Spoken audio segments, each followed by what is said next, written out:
I only had the one scene in White Lotus that everyone could be uncomfortable. I watched it with my brother. I know they want to cut us off, but we're not gonna let this is good shit. You can stop the cameras if you want, but we're just chatting. And he was just like on the sofa, and I actually recorded him, and he was just like, oh.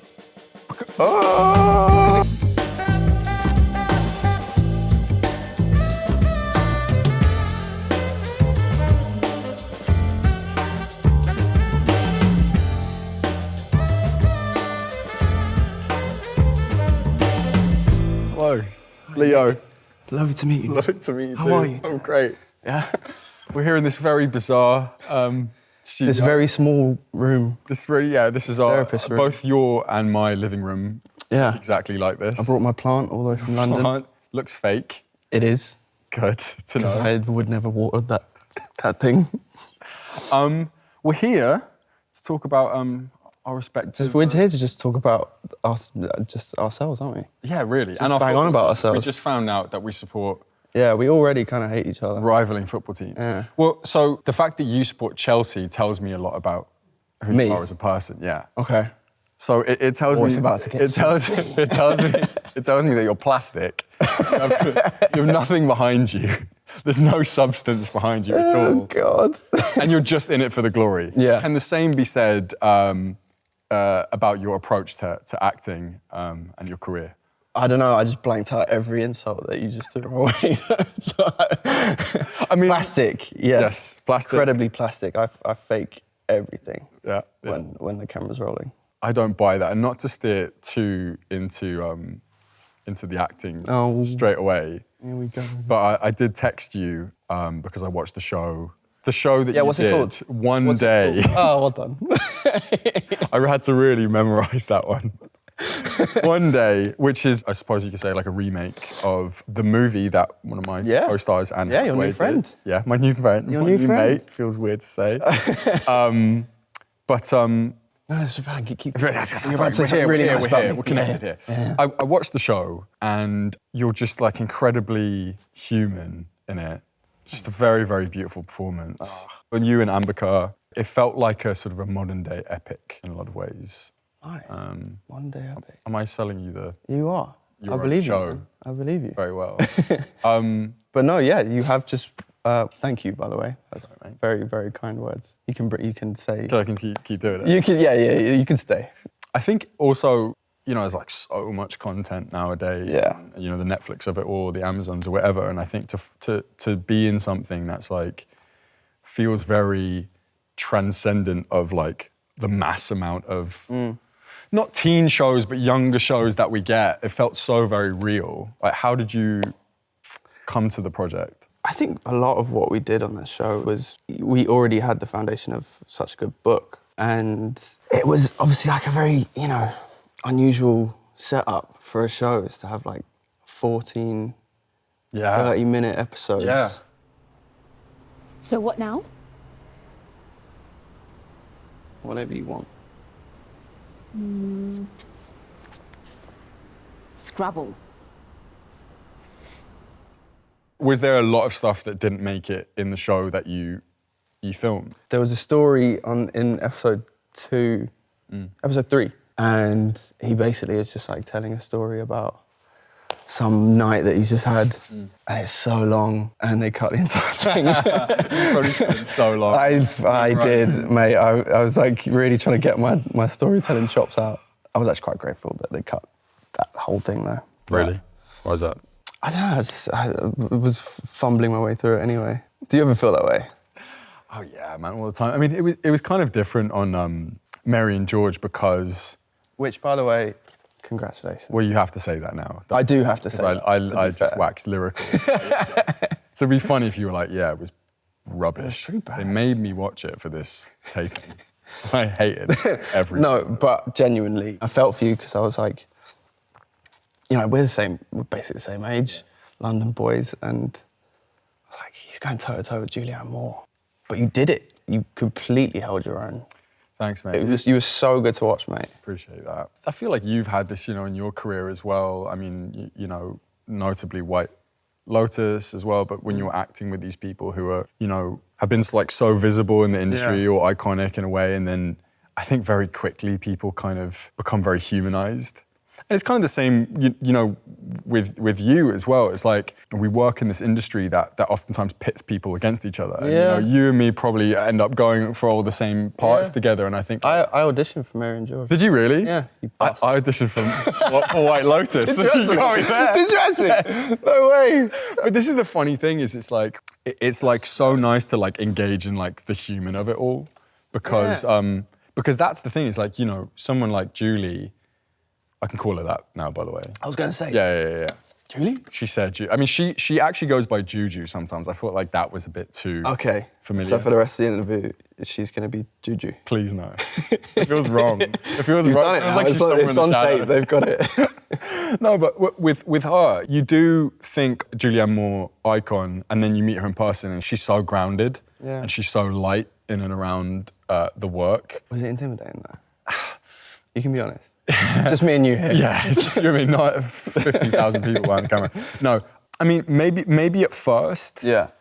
But immediately, I mean, the script was so, I mean, it's so different from One Day in a lot of ways that like we're very scheming, you know, a lot of sort of expositional stuff, a lot of sort of combativeness between the two of us. Yeah, you're not just going toe to toe as an actor, like your characters are kind of eating away at each other and there's so much.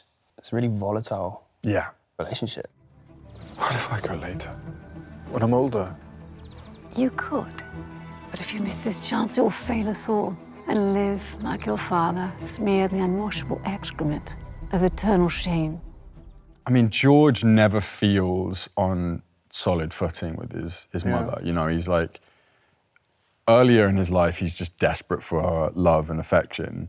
And then, you know, the more he feels like a pawn in her game, he sort of drifts off and gathers his own autonomy. And so actually I really liked when we got to that point later on in the show.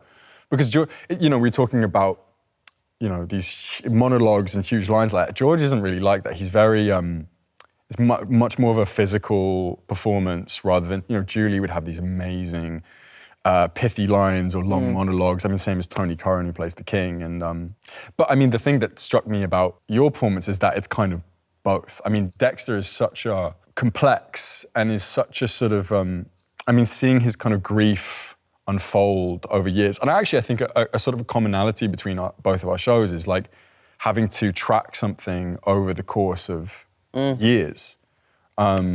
He's so good at this. He's so good at this. Thanks for preparing me with Nick, guys. I've been rehearsing Steer the ship, mate. I've been rehearsing this Love for this. days. But what was it like to essentially, I mean, he's so flawed, but there is a purity to him as well. But tracking that kind of grief over the years, you know, death of his mother, and then obviously, I don't know if we can sort of spoil, but, you know, later on in the show, Emma passing away. The immediate challenge that I knew I had to overcome was he had to be kind of redeemable. On the page, it's very easy to, you know, just think he's a bit of a twat. Because he kind of is. Like, he does act like a knob half the time. Yeah. But some really bad things happen to him. And he's got a lot of love in his heart. And to me, it was quite easy to feel really quite sorry for him. Just pick up the phone, Emma. If you're there, just pick up. So yeah, when it came to, you know, playing grief and going through that kind of stuff with Dex, I just felt so bad for him. Like, he's on his knees a lot. And for someone who's so, you know, privileged, he really gets like a crap deal in a lot of ways. It's kind of like George as well. Like, you meet him and he's literally hanging from a tree. Yeah. Like, that's crazy. They do. Like, what? Like, how did you feel? Yeah. Like, the thing that I think is really interesting about the characters is they kind of both do feel sorry for themselves, and there is a self-pity in some ways, but it's not without cause in both scenarios. I think, you know, for George, he's very feeling when we meet him. And you know, his mum really wants to send him off to France. And at the time, that's like getting sent to the moon. So, you know, he's terrified. And yes, there is some melodrama with his sort of quite staged suicide attempts. But yeah, are they? How true are they? do you think? From George, From George's it's perspective. kind of, I think it's both. I think he feels very hopeless. Yeah. But, I'm sure you kind of got the sense when you meet Mary on screen is she's not a doting mother at all. And in a lot of ways, she always treats him like a peer instead of a son. And really, I mean, where we leave George, I think it's very tragic, actually, because he's been used by almost everyone in his life, He's a commodity to people. People don't really look beyond his looks and his sort of powers of seduction. And so there is a desperate want to be loved. And I think that's when it gets complex, is when Sandy comes into the picture and, Mary treats her with such reverence. Yeah. George is like, why has my love always been conditional? And now he harbors this, huge amount of jealousy for her as well. But Yeah, because then, he finds love with James, and I was fascinated watching it because you play it so subtly. My love for you is as firm as the ground we stand on. it was something Tony and I always tried to track because, there are real letters that exist between the two of them where, they're very affectionate and they would imply that there was a genuine love between them. And I think, You got to read them?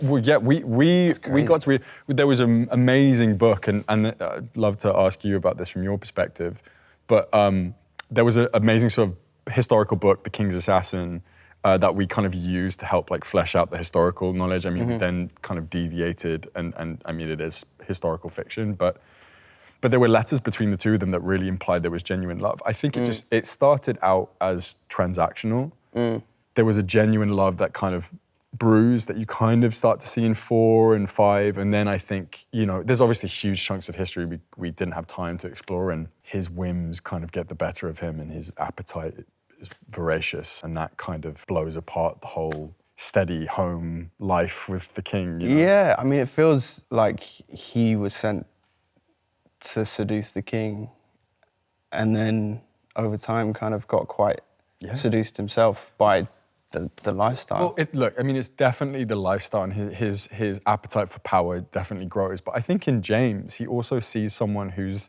very tragic, and is like, James's mother and father were killed, his first love was killed, he's a very feeling person, and I think there is a simpatico between them. From your perspective, we laughed over messages that we think a lot of acting prep is very pretentious and twatty.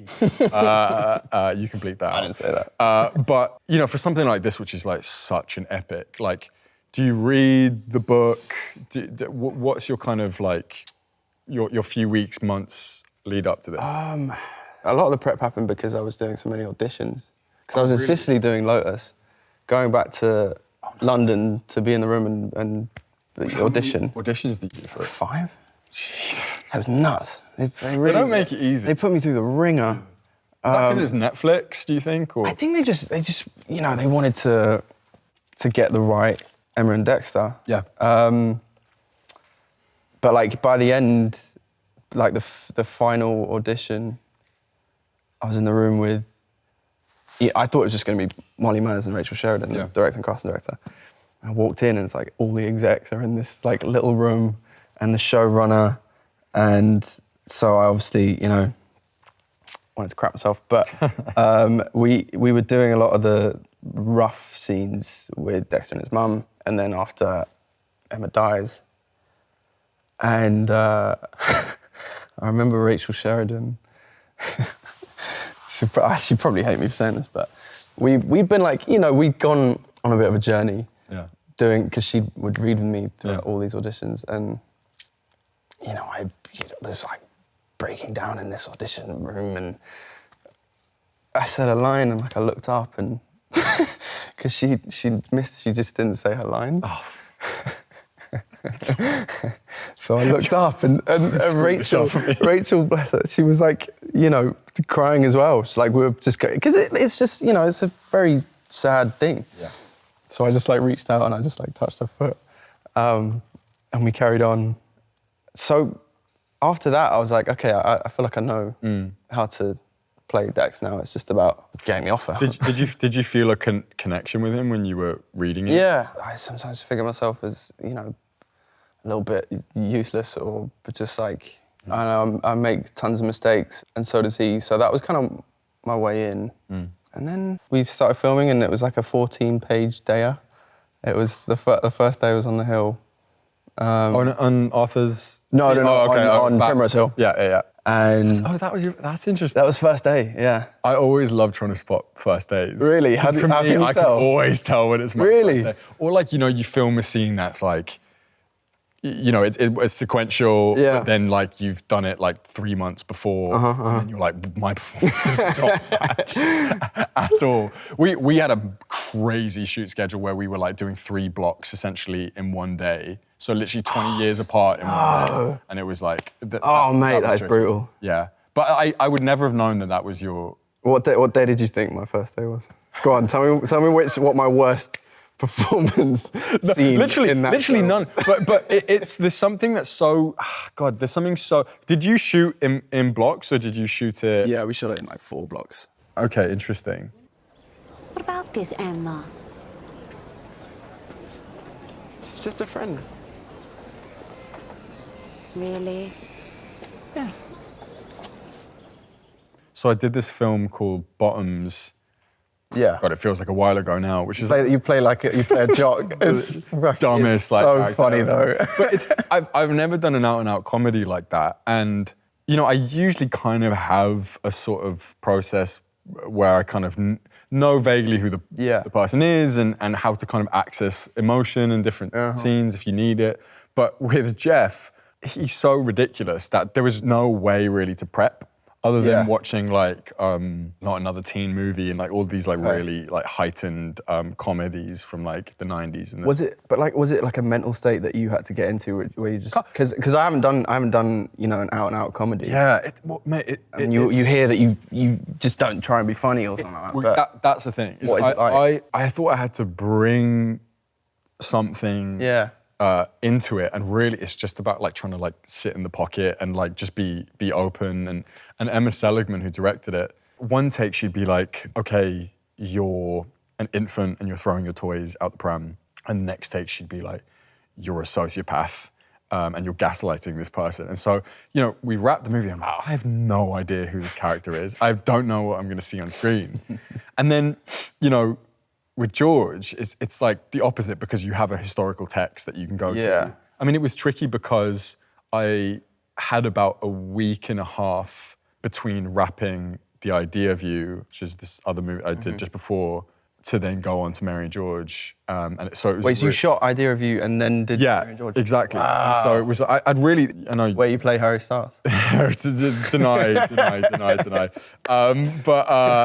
But you're kind of in this space now where you've like done things like back to back. I mean, it's like you're trying to let go of your last thing. I imagine Dexter took some time to kind of shake off. Do you know what? I started one day just after finishing Lotus. So I had to shake off the Essex accent a little bit.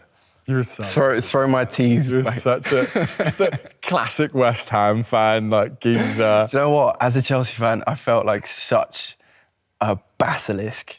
Because it was my idea to sing the Bubbles song.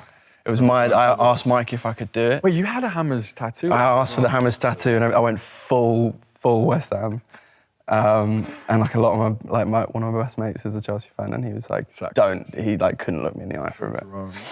But no, so I was like shaking off a Essex accent for one day, but shaking off Dexter wasn't that difficult. Like we would do these days where I'd just suffer. Like the scene where he's in the box room, Emma's things are in there.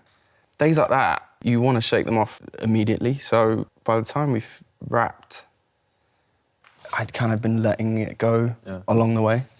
Do you feel, is it easy for you to access that level of grief? There were different points in his life that we had to film where he was going through grief or going through something really rough.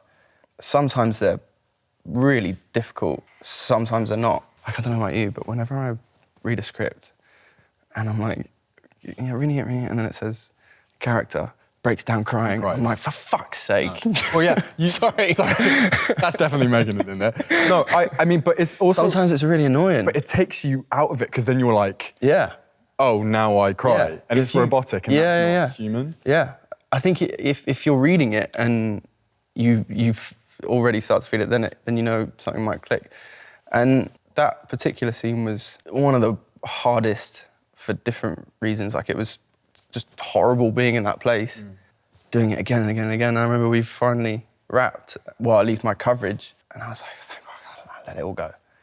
And we came back after lunch, we were like, oh, so we actually are going to pan up to you at the end. I was like, no. Oh, God. That is the most It's hard to frustrating. Yeah, it's hard to like. I mean, you had moments like that on Mary and George as well. Yeah, I mean, George. Do you get nervous for them? Do you feel like, I don't know? Do you have a system? Do you like play music or something? Yeah, it's funny because I find that like the more I try and sit in a dark energy all day, the more it drains me. So then when it actually comes time to like do the scene, I don't know if I have as much of it. So I think it's a balance. My thing now is also when I see something of like he cries, scribble it out. I mean, I did a movie a few years ago which wasn't fantastic, but I actually feel like I learned a lot in it where my character had to really like break down crying. Yeah. And the first few takes just felt really like, I felt like there was something there, but it was feeling forced. Yeah. And the director came up to me and she was like, you don't have to. Like just this next take, just do nothing. And that was when it just poured out of me. And now I think my approach Take to the it. pressure off. Yeah. Well, it's like, I had like a period over the strike where I got to hang out with some cool filmmakers, and I went to Gus Van Sant's house and No way. hung out with Gus. Oh, mate. He's one of my favorites. And we were talking and, I was talking about My Own Private Idaho. And there's one scene where, he's round the fireplace with Keanu and he's really kind of bearing his soul. And I mean, that scene always stuck with me. And he said, well, River hated his work in that scene. Like he felt like he didn't have his like River moment in that. And I think so often as actors, like we feel like that's how we're judged on our acting work, is like, can you hit the great emotional beats? Yeah. My mates who aren't actors, when I first got into it, they were like, can you cry on Can you cue? cry? It's like, it doesn't really Do your work thing, like cry. that. Exactly. And I think, look, the thing that I appreciate probably helped you is you had an amazing co-star in Ambika who, like, you guys, I mean, the chemistry immediately, and it's unconventional because you do feel like genuine. I mean, there's obviously always something more between you, but like, you genuinely feel like friends throughout the whole thing. I mean, it hits you like a freight train, like, because it's at the start of the episode that you find out she's passed away, and you're kind of like, we left you in such a beautiful place. Yeah. I mean, I was so lucky. I think we knew we were taking on like a kind of mammoth gig. So we did want to lean on each other a lot. And actually, bringing that up, the scene I was just talking about in the box room, I hadn't seen her for like a week. Really? And at that point, like that was crazy to not see her for a week. Yeah. We was, spending all our time together. I just sort of sat in the room. We would film it because part of the scene is him on his own, and then she's there, she's not there. It would just be me and Andrew Bainbridge, the camera op. Be very quiet. And then I'd just hear Molly say like, okay, Ambika, go. And she'd just like quietly walk in and just like sit next to me. And that was rough. As Dexter, that hurt. So yeah, I think it made a big difference, us having a good relationship. That's very much like kind of a fleeting memory. The way that you guys actually set that up to perform that, her sort of drifting in and out. Yeah. Which is, Yeah. I mean, that's the sort of gift of having a really smart director as well. I think so.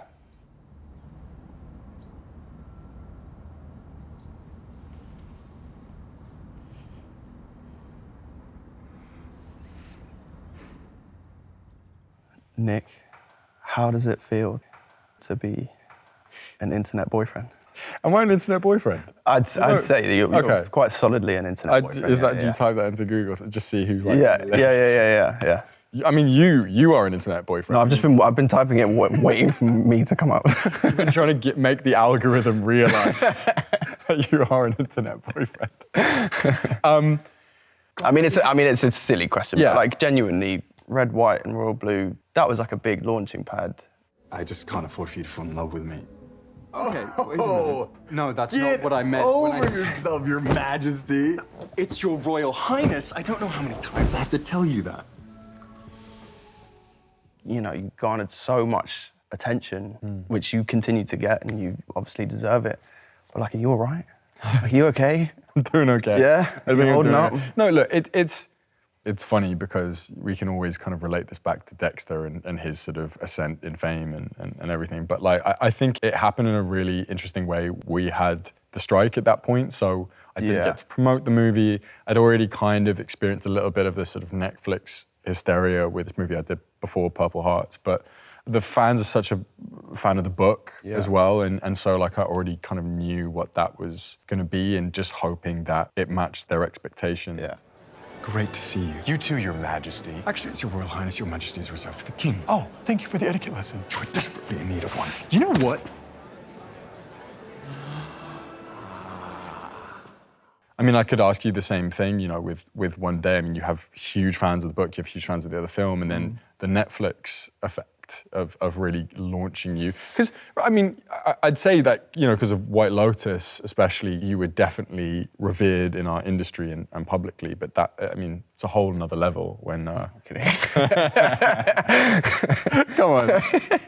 No, I mean, everybody watched White Lotus. Yeah. From every age, demographic, everyone kind of watches it. So like, you know, I got a gentle sort of push into the industry, but then I've been kind of bowled over by how many people watch One Day. But I think what's so special about it is it's something that's both critically acclaimed and fans just, you know, I mean, it like wrecked fans. And I think it's like propped you up in a really amazing way where, you know, you're playing this leading man, but also someone who's very, very sensitive as well. And I imagine with like your work going forward, it's really opened a lot of the doors for you.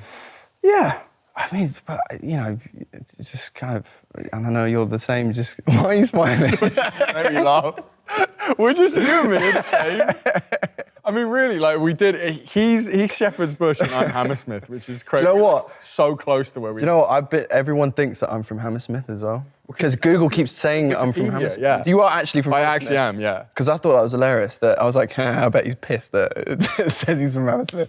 But you actually are. I went through Hammersmith every day for 5 years going to school. Hammersmith Wait, where Broadway. did you go to school? I went to Sheen School. Oh, okay. So I'd pass you. I went the other way. You went the other way. But it's so funny, I'm Dulwich College, because I was a rugby boy. Oh, you're a rugby boy. Yeah, sorry. On sport. Who's that laughing? It's just, someone think that's really funny that you're a rugby boy. So this is completely unrelated to acting, but who cares? I read that you were What? a javelin runner-up. Don't tell me you threw javelin as well. What year were you runner-up? Oh, God. Because I was number one year. Do you really? I think. Oh, no, but you're a couple years. I think I might have just told everyone that when actually I was like So third funny. or fourth. I, for my age group, I must have been about, I think I was about 15 or 16. But I always point this out. The guy who was number one was like a lot better than me. Really? Yeah, so it wasn't like, oh, we were fighting for first. Were you throwing real javelins? Yeah. Oh no, I was just throwing the foam one. You were not? Were you really? Yeah. I was like, childish. It's so funny. bro, it was amazing though, because everyone else threw it, and they just go, and they'd like, or they'd fly behind It them. would soar. I just got lucky, and it just kind of like your career in a way, just flying up. That was good. And you know, Nice. that's why they hire. Although me, you blocked my camera. I'm so sorry. So sorry, Saka. I feel kind of like Guy, Jim man. from The Office, Guy. looking straight into the yeah, I did. I was wondering, were you a footballer or a rugby or? I was a footballer. Okay. I did football as well, but. No, I was. We were like the worst team in London. Oh, you were, okay. Yeah. But it is. You're trying. I know We're you just don't want. bonding I know here. you don't want us to talk about football or sport. You're just trying to stop us, aren't you? Because you've got other serious actors coming in here to talk about that. Okay, I will ask that. So I heard from my extensive research on the internet That you just found out. That I just found out right now. That your whole family are actors. Yeah. No, it's not my whole family. My dad's an actor, my stepdad, and it goes. So my dad, my stepdad, my grandma was an actor, Wow. and it goes way, way back to a woman called Maxine Elliott. Wow. Yeah. Was it like a given that you were going to go off? No, it was the opposite. It was the last thing I Really? wanted to do. Last thing I wanted to do. Because it was like in the family? I think so. I don't know. It's just you heard the phrase "catching the bug." Yeah. Yeah, I didn't catch the bug until I was like 19. It's the same thing for me. Was that the same for you? Well, I mean, Are you the only actor in your family? Yeah. My parents, I mean, it could not be more opposite from it, and it was not in the family at all. But I was like an They athlete. must be very proud. They are, But also a little bit weirded out. Yeah, it definitely weirded out. Yeah. But also, I mean, they came to the premiere of Mary and George recently, and it was pretty. It was an uncomfortable. What was that like? I mean, the best thing in the world is my sister next to me in absolute hysterics, like burying her head in her hands. Man. My mum, she was just like completely still and had like her eyes just closed, but was like looking in the direction of the screen. So like not to give away that she wasn't watching. Yeah. And then my dad, almost in this sort of like hyper masculine way, was like, I'm gonna watch this. Like men watch their sons do sex scenes on. It was like, Dad, you really don't have to watch this. I get that you're proud, but bless him. There's quite a lot of it in Mary and George. Yeah, there's quite a lot, and there's a fair bit of it in One Day as well. Fair bit of it in One Day. You work with an intimacy. We did, yeah. Yeah. So, Did you? Yeah. I hope so. Yeah. Because that's a lot to I did do. 4 sex scenes in one day one time. 4 in one day? With people who that was their only scene. So I would sort of welcome them on set and, okay, we're in this position here, and you had less of... No, yeah, I had less of that. And I only had the one scene in White Lotus that everyone could be uncomfortable. I watched it with my brother. I know they want to cut us off, but we're not going to. This is good shit. You can stop the cameras if you want, but we're just chatting. Credits. I watched it with my brother, and I didn't tell anyone that scene with Tom was going to happen, and I watched it with my brother, and he had no idea, and he was just like on the sofa, and I actually recorded him, and he was just like, oh. Because it comes out of nowhere. It does come out of nowhere. I obviously, because I read for it and you got the part instead of me. But I watched it with other people and I was like, oh, I know what's coming now. Oh, no way. It's so good. Yeah, it did shock. I didn't tell a soul that happened. I love that. Well, I guess we've got to transition out of mate mode. Let's go to the pub. They don't have pubs here. Yeah, they don't have pubs. Get a pub, guys. We'll go back to England. We're going to go back to Hammersmith, where you're not from. Yeah, we're going to throw some javelins. We're going to do some foam javelins and drink some beers. Well, Variety. Thank you for having us. Yes, this was very nice. Leo, you're a very talented young man. You are very I'd heard terrible things about you till this day, and I'm glad to hear that it's all true. True. Yeah. Good luck with the rest of the season. Good.